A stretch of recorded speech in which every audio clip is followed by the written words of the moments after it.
महाकुंभ में इन दिनों नागा संतों से आशीर्वाद लेने के लिए काफी भीड़ उमड़ रही है। आखिर ये नागा संत कहाँ से आते हैं? कुंभ या महाकुंभ अथवा अर्धकुंभ जब समाप्त हो जाता है तो फिर वे कहाँ चले जाते हैं?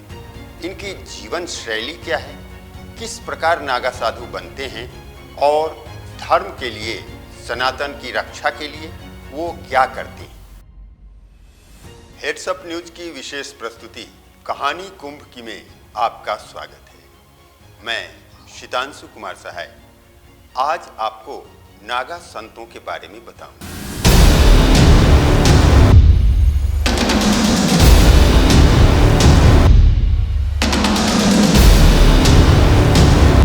सनातन संत परंपरा में नागा संतों का बहुत ऊंचा स्थान है।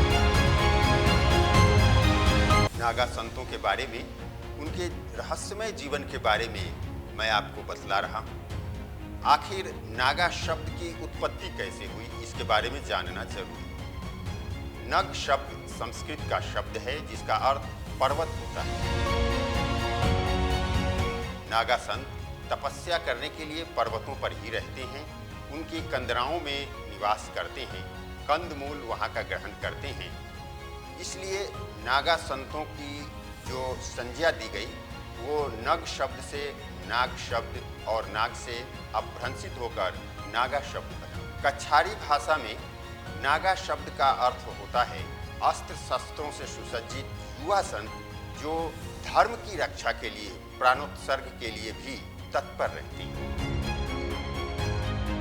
अब जानते हैं कि आखिर नागा संतों की परंपरा आरंभ कैसे हुई।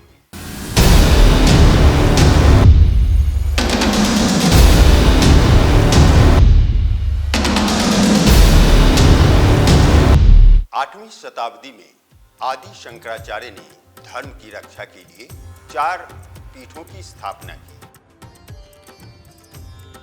गोवर्धन पीठ, शारदा पीठ, श्रृंगेरी मठ और ज्योतिष मठ।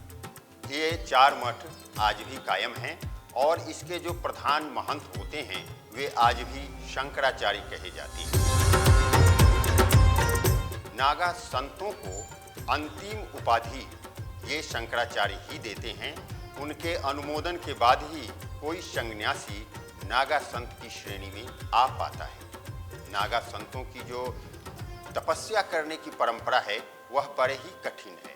पहले तो उन्हें आमतौर पर किसी कुंभ में, किसी अर्ध कुंभ में या महाकुंभ के दौरान उनकी दीक्षा होती है। यदि वे वयस्क हैं तो स्वयं दीक्षित होने के लिए इन मठों के जो शिविर लगे हैं महाकुंभ के अंतर्गत, या इसके पहले जो कुंभ हुए हैं या आगे जो अर्धकुंभ होंगे, उसके शिविर में जाकर वो दीक्षित हो सकती हैं। यदि वे अल्पवयस्क हैं तो उनके माता पिता का अनुमोदन आवश्यक होता है। इसके बाद उनकी 12 वर्षों की कठिन तपश्चर्या का जीवन आरंभ होता है। इन 12 वर्षों में उन्हें पूरी तरीके से गुरु द्वारा दी गई जो साधना पद्धति है उसके अनुसार साधना करनी पड़ती है। हमें संत बनने के लिए इंद्रिय निग्रह आवश्यक है। उसी तरीके से नागा संतों की परंपरा में भी इंद्रिय निग्रह पर बहुत ही ज़्यादा बल दिया गया है। 12 वर्षों की जब उनकी तपश्चर्या समाप्त हो जाती है तब उन्हें संन्यास की अन्य परीक्षणों से भी गुजरना पड़ता है। इन परीक्षणों में भी उन्हें पूरी तरीके से तत्परता दिखानी होती है और 100% सफलता अनिवार्य होती है। इसके बाद आरंभ होता है उनके नागा के रूप में शास्त्र के बाद शस्त्रों की प्रशिक्षण की। धर्म की रक्षा के लिए नागा संतों को शस्त्र का प्रशिक्षण दिया जाता है।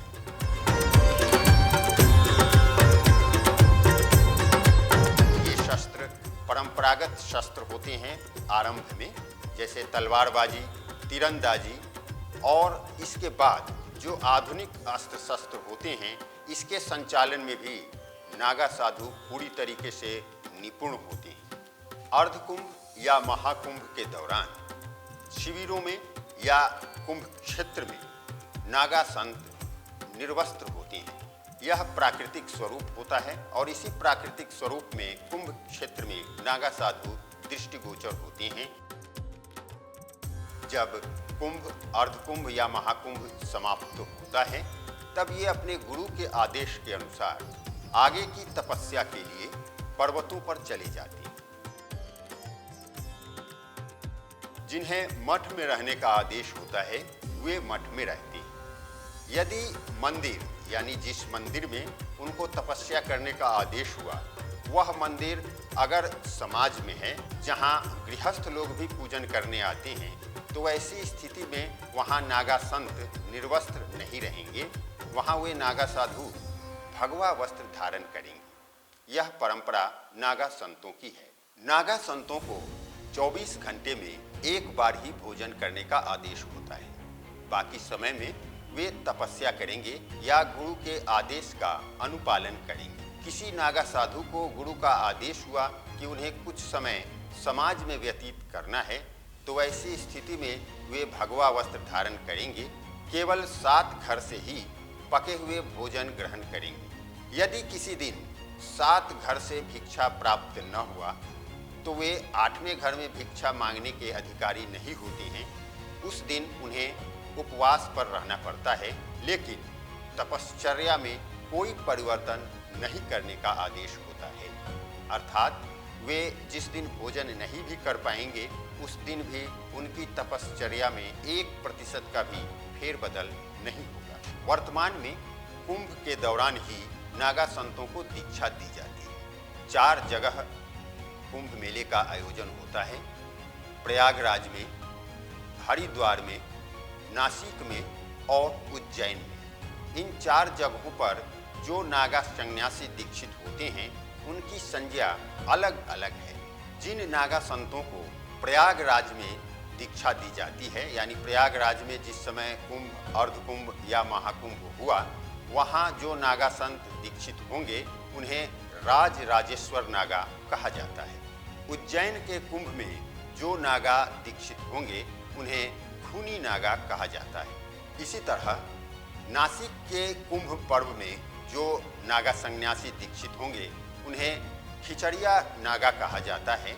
और हरिद्वार में यानी हरिद्वार में जब कुंभ, अर्धकुंभ या महाकुंभ का आयोजन होता है उसमें जो नागा दीक्षित होते हैं उन्हें बर्फानी नागा कहा जाता है। इस तरीके से 4 स्थानों पर जहां कुंभ का आयोजन होता है वहां दीक्षित होने वाले जो नागा संत होते हैं उनकी 4 संज्ञाएं दी गई हैं। अखाड़े के अंदर वरीयता के आधार पर नागा संतों को पदनाम भी दिया जाता है। ये पदनाम हैं सचिव, कोतवाल, बड़ा कोठारी, कोठारी, पुजारी और महंत। ये नागा संतों की कार्यशैली पर और उनकी वरीयता के आधार पर ये पदनाम दिए जाते हैं। आमतौर पर लोग पुरुष नागा संतों को ही देखे, लेकिन महिलाएं भी नागा संतों के रूप में दीक्षित होने की उत्तराधिकारिणी हैं। जो महिलाएं नागा संत के रूप में दीक्षित होती हैं उन्हें कुंभ के दौरान भी निर्वस्त्र रहने का विधान नहीं है। कुंभ के दौरान भी वो भगवा वस्त्र में रहेंगी, लेकिन उन्हें अपने शरीर के संदर्भ में कोई माया उत्पन्न न हो इसके लिए एक विधान किया गया है। जो महिलाएं नागा संत बनेंगी उन्हें बाल मुंडन करके रहना पड़ता है आजीवन, और जो पुरुष नागा संत बनते हैं उन्हें बाल बढ़ा करके रहना पड़ता है। यह आजीवन रहने की परंपरा है। कहानी कुंभ की में आज के लिए इतना ही। अगले एपिसोड में फिर एक नई कहानी मैं आपको सुनाऊंगा। तब तक के लिए आपसे विदा लेता हूं। अगर आपने अब तक हेड्सअप न्यूज को सब्सक्राइब नहीं किया है तो कृपया सब्सक्राइब कर लीजिए। खुश रहिए, आनंदित रहिए और देखते रहिए हेड्सअप न्यूज।